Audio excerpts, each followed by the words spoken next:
वंशज, ठीक है ना। मैंने सैयद वंश के बारे में 3 पॉइंट बताया, ध्यान से सुनिएगा। इसका जो समय सीमा है 1414 से शुरू होगा और 1451 पे क्या होगा, खत्म, ठीक है ना। इसमें जो प्रमुख शासक आएगा, इसका पहला संस्थापक जिसको कहते हैं, इसका नाम है ख्रिज खां। ख्रिज खां ये वंश की क्या करता है, शुरुआत करता है। शुरुआत करने के बाद एक उपाधि धारण किया जिसको हम कहते हैं रैयत-ए-आला। इसके बाद इन्होंने अपने आप को किसका वंशज बताया, पैगंबर का वंशज बताया, ठीक। इसके अलावा ये एक व्यक्ति है शाहरुख, वो किसका बेटा है, नहीं, ये जो शाहरुख है तैमूर का बेटा है, तैमूर लंग, ठीक है ना, उसका बेटा है शाहरुख। उसी के प्रतिनिधित्व के रूप में इन्होंने कार्य किया। और शाहरुख को ये लोग हमेशा क्या करते थे, वार्षिक कर देते थे या हर्जाना देते थे।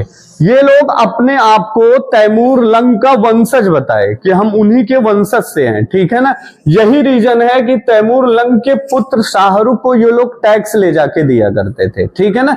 इसके बाद जो आता है आलम खां, महमूद खां, इन सबसे कोई क्वेश्चन नहीं बनने वाला।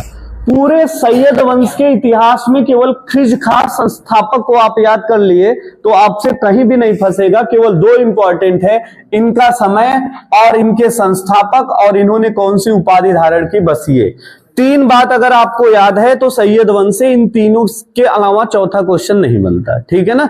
तो इंपॉर्टेंट नहीं है सैयद वंश, लेकिन ये दिल्ली सल्तनत का एक राजवंश है तो इसको जानना चाहिए कि इसके संस्थापक कौन थे और इनका समय सीमा क्या था और उन्होंने उपाधि कौन सी धारण की, ठीक है ना। सैयद वंश अब यहां पे समाप्त होता है। अब हम आते हैं लोधी वंश। सैयद वंश में केवल उनके संस्थापक जो रहते हैं केवल उन्हीं के बारे में क्वेश्चन पूछता है, ठीक। लोधी वंश में आते हैं तो लोधी वंश के जो संस्थापक रहते हैं उनका नाम बहलोल लोधी, बहलोल लोधी, ये ध्यान रखिए। बहलोल लोधी ने लोधी वंश को बनाया। ये सब अफगानी थे, अफगानी तुर्क माना जाता है, ठीक है ना, अफगानी ये लोग थे। और इसके बाद जो दूसरा शासक आता है वो आता है सिकंदर लोधी। ये महत्वपूर्ण शासक है। लोधी वंश से अगर क्वेश्चन पूछा तो आपसे, अगर इनसे पूछेगा तो बस इतना पूछेगा कि लोधी वंश के संस्थापक कौन थे, तो आपका जवाब बहलोल लोधी हो जाएगा। अब इसके बाद अगर क्वेश्चन पूछेगा तो सिकंदर लोधी के नाम से पूछेगा, ठीक है ना। तो सिकंदर लोधी को ध्यान रखिएगा। सबसे पहली बात जो कई बार पूछता है एग्जाम में, एक शहर है आगरा, जानते हैं आप लोग, ठीक है ना। आगरा शहर बसाने वाला व्यक्ति सिकंदर लोधी था। क्या था, सिकंदर लोधी ने आगरा शहर बसाया, पहली चीज। दूसरी बात इसमें ध्यान रखना है आपको कि इसने एक नाप की प्रणाली चलाई थी। अगर आप लेखपाल का एग्जाम देने जाएंगे तो वो चीज आपसे बहुत पूछता है, तब सिकंदर लोधी मोस्ट इंपॉर्टेंट होता है। ये गज ए सिकंदरी, गज ए सिकंदरी, ये क्या चलाया था, नाप भूमि मापन पद्धति है।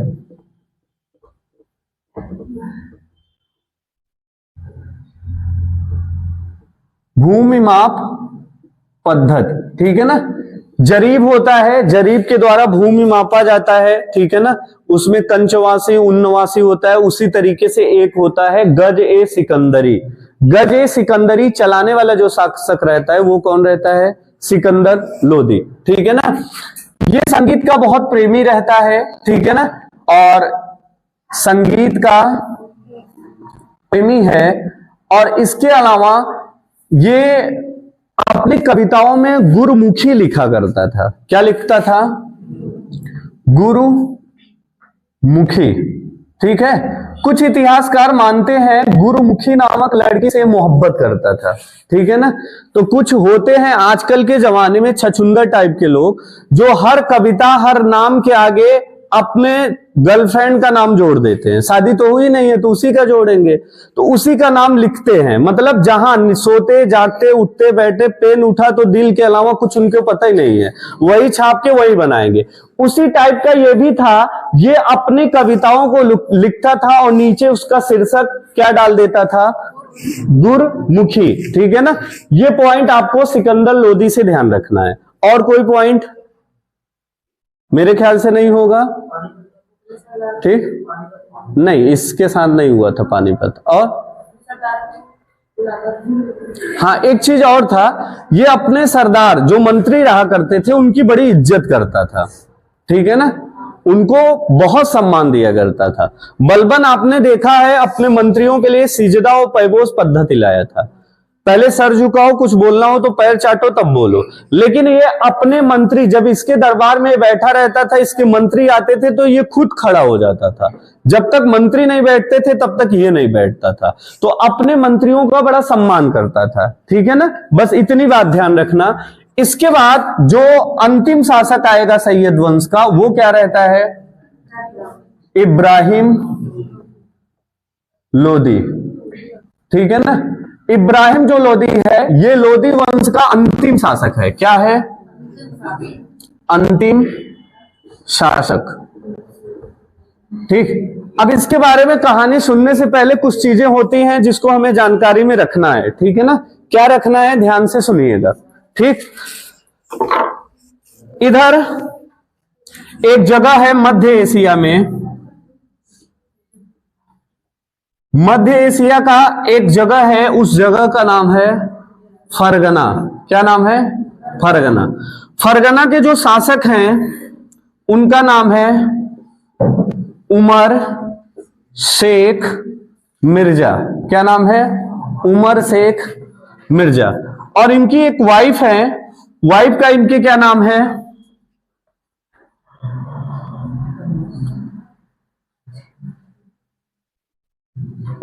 कुतुलुब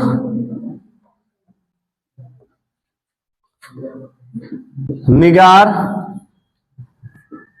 खानम, ठीक है ना। उमर शेख राजा है, उनकी पत्नी है कुतुलुब निगार खानम, ठीक है ना। चंगेज खां और तैमूर लंग, ये दोनों एक दूसरे के वंशज हैं, ठीक है ना। दोनों ने शादी करी तो इससे जो पुत्र पैदा हुआ वो चंगेज और तैमूर लंग दोनों का वंशज माना जाएगा, ठीक। इन दोनों से एक पुत्र पैदा हुआ, उस पुत्र का क्या नाम है? बाबर। क्या नाम है? बाबर। बाबर बहुत ही छोटा रहता है, बचपन में ही इसके पिता खत्म हो जाते हैं, तो अपने दादी के मदद से ये फरगना का शासक बना, ठीक।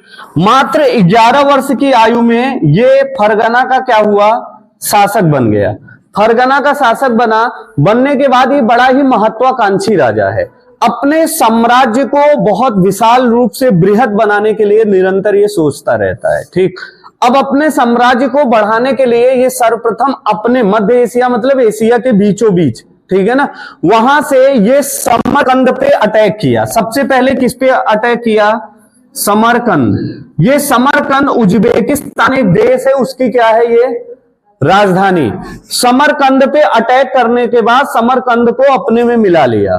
फरगना जो छोटा सा राज्य था अब वो उज्बेकिस्तान तक पूरी तरीके से फैल चुका है, ठीक। उसके कुछ वर्षों के बाद ये फिर से अटैक किया और काबुल पे कब्जा कर लिया। ये जो काबुल है आप देखेंगे तो भारत के उत्तर दिशा में सबसे ऊपर सबसे कम सीमा साझा करने वाला देश अफगानिस्तान, जो 106 किलोमीटर की सीमा साझा करता है। भारत और अफगानिस्तान के बीच जो सीमा लगती है उसको क्या कहते हैं?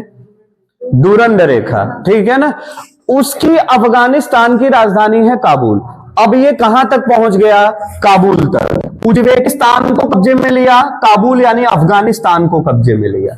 अब इसकी नजर कहां जाएगी? दिल्ली की सत्ता पे। लेकिन दिल्ली की सत्ता पे जो बैठा है उसका नाम है इब्राहिम लोदी। ये भी एक महान शासक के रूप में है, लोदी वंश का अंतिम शासक रहता है। और इब्राहिम लोदी चाहता है कि दिल्ली सल्तनत पे मैं राज्य करूं और बाबर की इच्छा होती है कि दिल्ली पे राज्य करने वाला शासक मैं बनूं, ठीक है ना। अब ये अपना पूरा का पूरा हिसाब किताब बनाएगा और भारत के ऊपर अटैक करने जाएगा, ठीक है ना। अब भारत के ऊपर अटैक की कहानी मैं आपको बताता हूं। ये बाबर सर्वप्रथम कहां अटैक किया? भेरा। कहां अटैक किया? भेरा। ये जो भेरा में अटैक किया ये अटैक था 1500 1519 ईस्वी, 1519 ईस्वी। ये जो कहानी मैं बता रहा हूं बाबर की अपनी पुस्तक, जिसको हम आत्मकथा कहते हैं, बाबर की आत्मकथा, उसका नाम है बाबरनामा। ठीक है ना, क्या नाम है? बाबरनामा। ये सारी चीज बाबरनामा से पता चलती है, बाबरनामा। इसके अलावा एक पुस्तक और है, ठीक, विलियम रसगर ने लिखा है उसको। उस पुस्तक का नाम है 16वीं सदी में साम्राज्य का निर्माण। विलियम रसगर ने लिखा है। उस पुस्तक से भी बाबर के बारे में हमें जानकारी मिलती है। ये बात आप ध्यान रखिएगा। अब बाबर क्या किया, भारत वाले क्षेत्र में आया, भेरा में अटैक किया और अटैक करने के बाद इसको जीत लिया। ठीक, भेरा को जीतना आसान था, ठीक है ना, लेकिन दिल्ली को जीतना उतना ही मुश्किल, और मेवाड़ को जीतना तो असंभव वाला कार्य था। राजस्थान के इतिहास का जनक जेम्स टोड को कहा जाता है। राजस्थान इतिहास का जनक जेम्स टोड को कहा जाता है। जेम्स टोड ने अपनी बातों में यह बात लिखा है कि राजस्थान के राजपूत जो योद्धाएं होते थे, वो अगर किसी युद्ध में पराजित भी हो जाए तो साल 2 साल के अंदर वो अपना वर्चस्व फिर से कायम कर लेते थे, अपनी सत्ता वापस वो ले लेते थे। यही रीजन है कि इब्राहिम लोदी ने 2 बार अटैक किया था, किस पे? मेवाड़ पे। और मेवाड़ के जो शासक थे उनका क्या नाम है? राणा सांगा। ये जो राणा सांगा है, इसके ऊपर 2 बार अटैक किया था इब्राहिम लोदी, और दोनों बार पराजित होकर वापस लौटे थे, एक भी बार जीत नहीं पाए। राणा सांगा के ऊपर केवल इब्राहिम लोदी नहीं, मुगल और तुर्क के कई शासकों ने, महमूद शाह करके थे एक, उन्होंने अटैक किया था। एक छोटा सा खिलजी करके कोई राजा था, वो भी अटैक किया। कभी राणा सांगा को किसी ने पराजित नहीं कर पाया। ठीक, यहां तक कि इब्राहिम लोदी नहीं। सर, अगर इब्राहिम लोदी नहीं पराजित कर पाया तो दिल्ली की सत्ता पे इब्राहिम क्यों बैठा है, राणा सांगा क्यों नहीं बैठे हैं? दरअसल कुछ ऐसे टाइप के लोग होते हैं, योग्यताएं तो बहुत होती है लेकिन वो अपना घर छोड़ के जाना नहीं चाहते। अगर जिस दिन वो अपना घर छोड़ के बाहर निकल जाए, उस दिन तो पैसे का पूरा बोरी भर भर के घर ले आएंगे, इतनी योग्यता से परिपूर्ण रहते हैं, लेकिन वो अपना घर नहीं छोड़ सकते, उनको अपने घर से मोह रहता है। ऐसे राजपूत राजा रहा करते थे। ये राजस्थान की धरती छोड़कर कहीं और राज्य करने की इनकी इच्छा होती ही नहीं थी। अगर ये चाहे होते तो दिल्ली सल्तनत बस ही न पाता, इतनी क्षमता थी इनके अंदर, लेकिन इन्हें मोहब्बत केवल राजस्थान की धरती से थी, इस वजह से ये वहीं तक सीमित रह गए। इनको हराने के बावजूद भी ये दिल्ली पे कब्जा करने नहीं गए। ठीक है, और इब्राहिम लोदी चाहता था पूरे भारत से राज्य करूं, यहां गया, 2 बार हारा। जैसे ही भेरा का युद्ध बाबर जीता 1519 ईस्वी में, अब इसके मन में दिल्ली सल्तनत की चाह हो गई। ठीक है ना, बाबर जानता था राजपूत योद्धा कभी भी दिल्ली की सत्ता पे काबिज नहीं होंगे, वो कहां तक सीमित रहेंगे, केवल राजस्थान की धरती तक रहेंगे। उन्होंने राणा सांगा के एक सेनापति थे, इनका नाम था सलहदी तंवर। सलहदी तंवर, ये जो सलहदी तंवर है, इसको मैसेज किया, और मैसेज करने के बाद मतलब अपना पत्र भेजा। पत्र भेजने के बाद राणा सांगा से निवेदन किया कि आप मेरी मदद करें और मैं दिल्ली की सत्ता पे अटैक करने जाऊंगा, इब्राहिम लोदी को परास्त करूंगा, और इब्राहिम लोदी को परास्त करने के बाद दिल्ली की पूरी सत्ता पे राजपूतों का पूरा पैठ बना दूंगा। राणा सांगा ने कहा, यार तुम किस खेत के मूली हो, उस आदमी को अकेले में 2 बार उठा के फेंका हूं। ठीक है ना, 5-5 महीने जेल में डाल दिया था। ठीक है ना, कहा इसको छोड़ो मत, जेल में बनाए रखो। इब्राहिम लोदी को जब पकड़ा था तो इससे हरजाना लेके छोड़ दिया, जाओ खाओ पियो, लेकिन ये सब काम मत करो, नहीं बहुत मार खाओगे। ठीक है, इब्राहिम लोदी वापस आ गया है।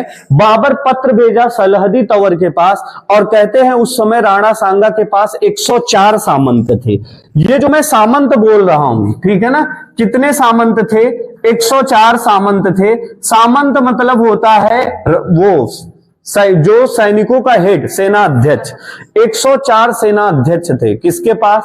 राणा सांगा के पास। मामूली सेना नहीं थी, बहुत बड़ी सेना थी और ताकतवर सेना थी।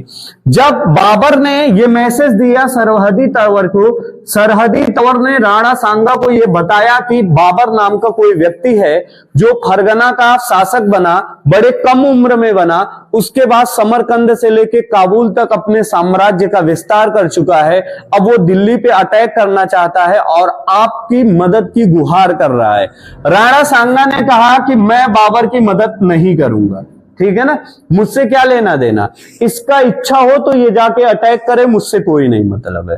अब बाबर अपनी सेना लेके इब्राहिम लोदी के पास अकेले युद्ध करने के लिए जाता है, ठीक है ना। तो ध्यान से देखिएगा, इसका फोटो तो लेंगे क्या, ले लीजिए, तब आगे बढ़ता हूं।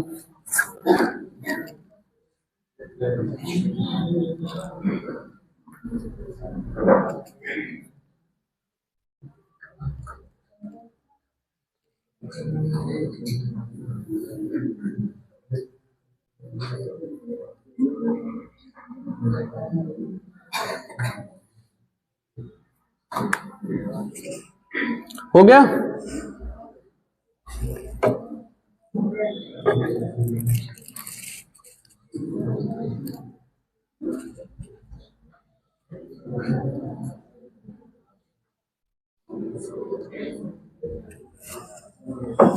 चले मिटाऊं।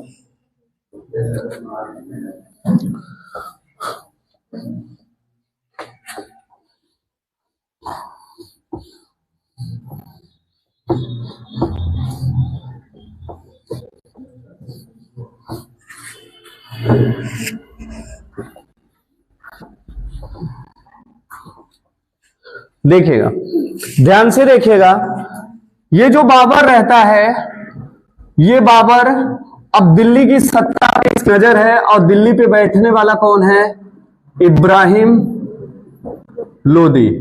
इब्राहिम लोदी दिल्ली की सत्ता पे बैठा। बाबर अपनी सेना, पूरी सेना लेके कहां आया, पानीपत के मैदान पे, पानीपत के मैदान में लेके आया। ये जो लड़ाई चलेगी वो 1526, पानीपत का प्रथम युद्ध के नाम से इसको जाना जाता है, पानीपत का प्रथम युद्ध, ठीक। 1526 ईस्वी सन चल रहा है। बाबर दिल्ली की सत्ता पे अपने पैठ को जमाने के लिए भारत में अटैक करने निकला है। बाबर के साथ कुछ चीजें हैं जो इसको और खास बनाती है। जैसे अभी तक जितने भी राजपूत राजा हों, चाहे दिल्ली के राजा हों, सबके पास अच्छे मात्रा में घोड़े और हाथी रहा करते थे, इसके साथ तलवार और भाले भी रहा करते थे, ठीक। लेकिन बाबर को एक अलग पहचान बनाता है इसका तोप। ये तोप लेके भारत में आया, ठीक है ना। पहली बार भारत में तोप खाने का प्रयोग किसने किया, ऐसा क्वेश्चन पूछेगा तो आप क्या कहेंगे, बाबर। किसने प्रयोग किया, बाबर ने। बाबर ने उपाधि धारण किया था, उस उपाधि का नाम है पादशाह। क्या है, पादशाह। पादशाह उपाधि किसने धारण किया, बाबर। ये ध्यान रखिएगा, इसकी पुस्तक है बाबर नामा, ठीक है ना, बाबर नामा, ये ध्यान रखिए। अब ये तोप खाना लेके आया, ध्यान से, इससे क्वेश्चन आपसे बहुत पूछेगा कि भारत में सर्वप्रथम तोप खाने का प्रयोग किसने किया, तो आपका जवाब क्या होगा, बाबर ने पहली बार तोप लेकर भारत में आया। तोप चलाना बाबर कहां से सीखा था, तोप चलाना बाबर ने ईरानियों से सीखा था। किससे, ईरानियों से, ईरानियों से सीखा। अब ध्यान से देखिएगा, बाबर अब अपनी सेना के साथ तोप भी लेके आ रहा है। वो तोप नहीं है जो आज की तोपें हैं, उसमें बड़े बड़े क्या होते थे, पत्थर, जो बहुत दूरी तक जाके सेना के ऊपर गिरते थे। उसकी स्पीड इतनी रहती थी कि अगर इंसान सामने पड़ जाए तो उसकी हड्डी उड्डी तोड़ते हुए पार कर सकता है, ठीक है ना। तोप लेके भारत में आ गया, और तोप लेके आया तो इब्राहिम लोदी की सेना बड़ी विशाल सेना थी, ठीक। अभी बाबर इसके सामने क्या था, बच्चा था, ठीक है। अभी इसको पता नहीं था कि हिंदुस्तान में जाएंगे तो कितना मार खाएंगे, ठीक। लेकिन ये युद्ध में कूद गया। अब इसके पास जो प्लस पॉइंट है, इसका यही तोप है, जो तोप से अपने हर एक युद्ध का निर्णायक मोड़ ये तय करता था, इसका तोप, ठीक है ना। हारते हारते भी युद्ध जीतने का काम करता था इसका तोप खाना। ये अपना तोप लेके आया, तोप के साथ अकेले नहीं आया, युद्ध की एक पद्धति अपनाई। उस पद्धति को क्या कहते हैं? तुलुगमा, तुलुगमा पद्धति। ये जो तुलगमा पद्धति है इस बारे में सुन लो। बाबर ने अपनी सेना को 3 भागों में विभाजित कर दिया। कितनी भागों में? 3 भागों में। ऐसे देखिएगा, बाबर की सेना 3 भाग में बटी। ये उसकी पहली सेना थी, ये दूसरी और ये तीसरी। तीनों सेनाओं को उसने बांट के रखा था। अब इसने निर्णय क्या किया? सबसे पहले जब कभी भी आप युद्ध लड़ने जाएंगे, किसी से युद्ध, किसी से लड़ाई होगी, तो पहले झटके में तो खूब उछलेंगे, खूब मारेंगे, ठीक है ना, खूब चिल्लाएंगे। लेकिन जैसे ही धीरे धीरे शाम होने लगेगा, चिल्लाते चिल्लाते गला बैठ जाएगा, चिल्लाएंगे तब भी बगल वाला नहीं सुन पाएगा, ठीक है ना। मारते मारते हाथ पैर इतना दर्द करने लगेगा कि आपको खुद ही हिम्मत नहीं रहेगी कि हाथ चलाएं, खुद दर्द होने लगता है। कहने का तात्पर्य कि सेना एक वक्त के बाद क्या करती थी? थकान के कारण युद्ध से हार जाती थी। उसको दूर करने के लिए इसने दिमाग लगाया। इसने क्या कहा कि पहले मेरी ये फर्स्ट सेना जाएगी, इसमें जितने सैनिक हैं ये तबाही मचाएंगे दुश्मन वाली सेना के ऊपर, ठीक है ना। और इसका तय कर दिया कि आप लोग खूब युद्ध लड़ेंगे। युद्ध लड़ने के 6 घंटे बाद आपको युद्ध भूमि से बाहर चले जाना है। कहां? आराम से बैठना है, आराम करना है, नाश्ता करना है, थोड़ा इत्मीनान से एनर्जी आ जाए तब लड़ने जाना है। जैसे ही ये सेना लड़ने के बाद बाहर चली गई, वैसे इसकी दूसरी सेना फ्रंट पे आती और फिर ये युद्ध लड़ती। अब ये जो दूसरी सेना थी अभी तक ये आराम कर रही थी, और ये लोग सामने वाले से जब टक्कर लिए तो ये काफी सैनिक इसके मारे गए, कुछ बचे जो आराम करने गए। लेकिन जब ये वाली सेना आई तो सामने वाली की सेना ऑटोमेटिक थकी हुई सेना थी और इनके अंदर पूरी एनर्जी थी, और ये अपने पूरी एनर्जी के साथ लड़ना शुरू किए। और लड़ना शुरू किए तो इस बार सामने वाली की सेना ज्यादा मरी और इसकी सेना न के बराबर मारी गई, ठीक। 6 घंटे बाद ये भी ब्रेक लिया और वापस चला गया। अब तीसरी सेना आएगी जो दिन के एकदम लास्ट वाले पहर में, सूर्यास्त के पहले वो आएगी, और ये भी पूरी ऊर्जा के साथ रहेगी क्योंकि अभी तक युद्ध लड़ा नहीं। तो अब ये क्या करेगा? तीसरी सेना खूब तबाही मचाएगा और सामने वाली सेना को सिर्फ बचने के अलावा कुछ नहीं रहेगा। जब आप थक जाते हैं तब अपना बचाव करते हैं, तब आप मार नहीं सकते। और फिर क्या की? ये तीसरी सेना खूब तबाही मचाई और अंत में सामने वाली की सेना मैदान छोड़ के भाग जाया करती थी। और युद्ध का नियम था कि भले युद्ध कोई जीते, अगर राजा मरा तो युद्ध वो हारेगा जिसका राजा मरा, सैनिक भरे युद्ध जीत गए हो। दूसरी, जिसकी सेना मैदान छोड़ के भाग जाएगी वो भी हार माना जाएगा। अब इब्राहिम लोदी की जब सेना आई तो सेना मर खाते खाते बहुत पहले शुरू में जो लड़ाई हुई वो तो टक्कर की लड़ाई हुई। उसके बाद जैसे ही दिन ढलने लगा, बाबर लगातार अपनी क्या किया? अपने सैनिकों को बढ़ावा देता गया, नए नए सैनिकों को उतारता गया और युद्ध का पूरा रुख अपनी ओर मोड़ लिया। इब्राहिम लोदी इससे काफी नाराज होता है। इब्राहिम इस युद्ध में इब्राहिम लोदी का गर्दन काट दिया। आपसे क्वेश्चन पूछेगा कि दिल्ली सल्तनत का वह सुल्तान कौन है जो युद्ध भूमि में लड़ते हुए मारा गया, तब आप क्या कहेंगे? इब्राहिम लोदी। ये ध्यान रखिए, ये क्वेश्चन बहुत पूछता है।